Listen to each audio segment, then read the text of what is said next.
नमस्कार विद्यार्थी मित्रांनो, मी प्रियंका ग्लोबल ऑनलाईन मराठीमध्ये आपल्या सगळ्यांचं मनापासून स्वागत करते. आज आपण महाराष्ट्र स्टेट एक्झामिनेशन जसं की मित्रांनो आपल्या सगळ्यांना कल्पना आहे, अद्यापही फॉर्म फिलिंग डेट आपलं सुरू आहे. जर आपण फॉर्म फिल केलेलं नाही आजपासून तर 23 तारीखपर्यंत म्हणजे 23 जुलैपर्यंत आपल्याला एक्झामिनेशनचं फॉर्म पुन्हा आपण भरू शकतो. सोबतच आता परीक्षेचं डेट सुद्धा समोर गेलेली आहे. तर अशा वेळी कंप्लीट 60 दिवसाचा कालावधी आपल्या जवळ आहे. तर येणाऱ्या 60 दिवसांमध्ये आपण अभ्यास कसं करायला हवं? दोनही पेपर कारण लक्षात घ्या महाराष्ट्र स्टेट एक्झामिनेशनमध्ये कंप्लीट 2 पेपर्स आहे. एक पेपर 1 हा जनरल पेपर आहे. ठीक आहे. तर जनरल आहे त्यामुळे जास्त अडचण आपल्याला येत नाही. कंप्लीट 10 युनिट्स आहे. तर योग्यरित्या जर नियोजन केलेलं तर नक्कीच 60 दिवसामध्ये या 10 युनिट्सचा आपण शॉर्ट अभ्यास मित्रांनो करू शकतो. पण पेपर 2 जे आहे हा सब्जेक्टिव्ह आहे. आता सब्जेक्टिव्ह असल्यामुळे काय होतं, याचा जो सिलेबस आहे ते देखील 10 युनिटचा आहे. बट इथे हा सिलेबस थोडा मोठा आहे. आहे ना? अशा वेळी आपण दोनही पेपर व्यवस्थित समजून आपण अभ्यास जर केलेलं तर नक्कीच 60 दिवसांमध्ये आपला अभ्यास योग्यरित्या होऊ शकतो. सोबतच आपल्या अभ्यासाला चालना देण्यासाठी 2 मंथ्स क्रॅश कोर्स आपण सुरू केलेला आहे. याची नवीन बॅच सुरू होत आहे 13 जुलैपासून. सो याला जॉइन करण्याची फी ₹2600 आहे, ज्याची व्हॅलिडिटी 1 वर्षाची. 50 मॉक टेस्ट यामध्ये असेल. 10 वर्षाचं PYQs आहे. सोबत कंप्लीट नोट्स रात्री 8 वाजता आणि सोबतच मॅथ्स अँड रिझनिंगसाठी 7 PM लाईव्ह सेशन अवेलेबल आहे. लाईव्ह सेशन आपण रेकॉर्डेड फॉर्ममध्ये सुद्धा बघू शकता. हे ऑफिशियल नंबर्स आहे यावर कॉन्टॅक्ट करून पेपर 1च्या 2 मंथ क्रॅश कोर्सला मित्रांनो आपण जॉइन होऊ शकता. पेपर 1 प्रमाणे पेपर 2 मध्ये देखील 13 जुलैपासून आपली बॅच सुरू होत आहे. पेपर 2 चे सब्जेक्ट आहे commerce, management, computer science, political science, life science, history, economics, Marathi, chemistry, English, education, library science आणि लॉ. फीज आहे मित्रांनो ₹4000 ज्यावर पेपर 1 फ्री ऑफ कॉस्ट आहे. बघा हे ऑफिशियल नंबर्स आहे यावर कॉन्टॅक्ट करून आजच आपण कोर्सला जॉइन करू शकतो. चला तर आपण सुरू करूया. सर्वप्रथम काय करायला हवं? ठीक आहे. हं. तर टोटल 60 दिवसाचं आज मी नियोजन सांगित आहे. ठीक आहे. पहिले इथे महत्वाचं स्टेप्स आहे सिलेबस. आता नक्कीच आपल्या सगळ्यांकडे पेपर 1 आणि पेपर 2 दोनही पेपरचं काय आहे सिलेबस आहे. तर सिलेबस मित्रांनो विभागून घ्या. फॉर एक्झाम्पल कसं विभागायचं तर बघा. बघा, काय होतं पेपर 1चं सर्वप्रथम सांगते. पेपर 1चं 10 युनिट्स आहे. ओके. तर या 10 युनिट्स पैकी याचे 3 भाग करा. ज्यामध्ये 6 ज्या युनिट्स आहेत ते थेरॉटिकल आहे. कुठल्या? युनिट 1 झालं, युनिट 2 झाली, युनिट 4 आहे ना? 8 unit 8 ICT, unit 9 people development and environment and unit 10 higher education system.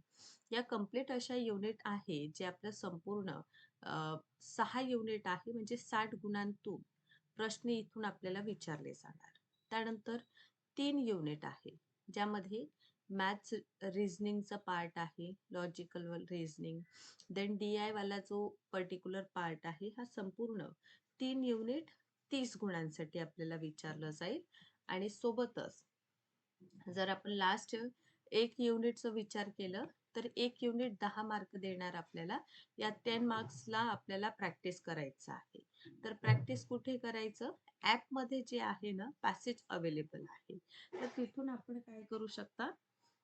Passage जो आहे ते अभ्यास करू शकता. क्लिअर? ओके. यानंतर सेकंड स्टेप काय आहे?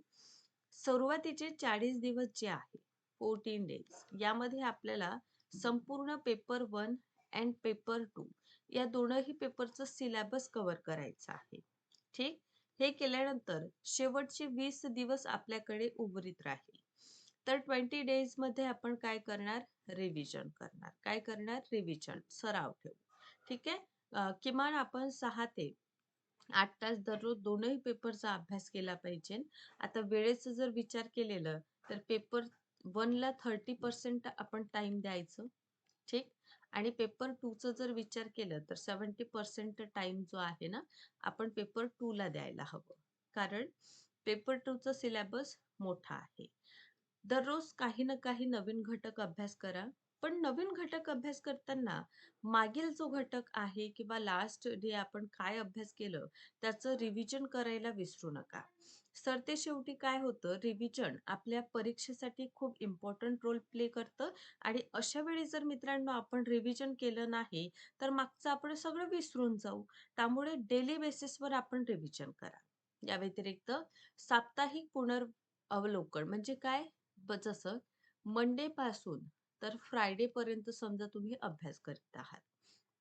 तर काय करायचं, पर्टिक्युलर सॅटरडे किंवा संडेचा जो दिवस आपल्याला मिळतो ना, त्या दिवशी कंप्लीट 1 वीकमध्ये आपण काय-काय घटक अभ्यास केलेलं आहे, या घटकांचं तुम्ही काय करा, एक रिव्हिजन करा.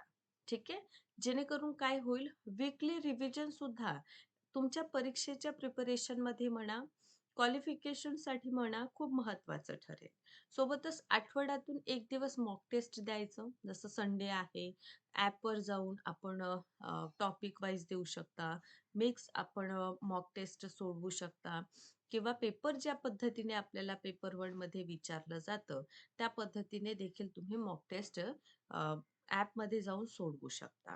या व्यतिरिक्त पेपर 2 चं देखील मॉक टेस्ट अवेलेबल आहे, तर त्यांना देखील आपण सोडवू शकता. बरं. आता हे टेस्ट सोडवत असताना भरपूर प्रश्नांचं उत्तर चुकू शकतं किंवा जे काही प्रश्न आपले चुकलेले आहे, त्यांना नोट डाउन करून पुन्हा त्यांना रिवाईज करा. अशा पद्धतीने येणाऱ्या 60 दिवसांचं नियोजन आपल्याला करायचं आहे आणि या पद्धतीने मित्रांनो अभ्यासाला सामोरे जायचं आहे. तर नक्कीच दैनंदिन धैर्य निश्चित करून ठेवा.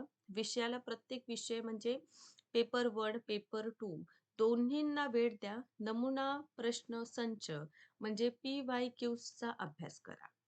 ठीक आहे? पी-वाय-क्यूजचा अभ्यास केल्याने फायदा असा होतो, की पी-वाय-क्यू टॉपिक्स मित्रांनो आपल्याला कळून येतात आणि असे टॉपिक रिपीट होत असतात परीक्षेला. अशा वेळी नमुना पेपर म्हणजे मागील वर्षी आलेला जो पेपर आहे, तो आपल्या एक्झामिनेशनमध्ये खूप महत्त्वाचा आहे. सोबतच 13 जुलै आपली नवीन बॅच सुरू होत आहे. ठीक आहे? हे ऑफिशियल नंबर्स आहे. यांवर कॉन्टॅक्ट करून आपण आजपासून सुरू होणाऱ्या आपल्या बॅचला जॉइन करू शकता. सोबतच हा व्हिडिओ आवडला असेल तर लाईक करा आणि अशाच पद्धतीने माझे व्हिडिओ लेक्चर्स मित्रांनो बघत चला. Thank you so much.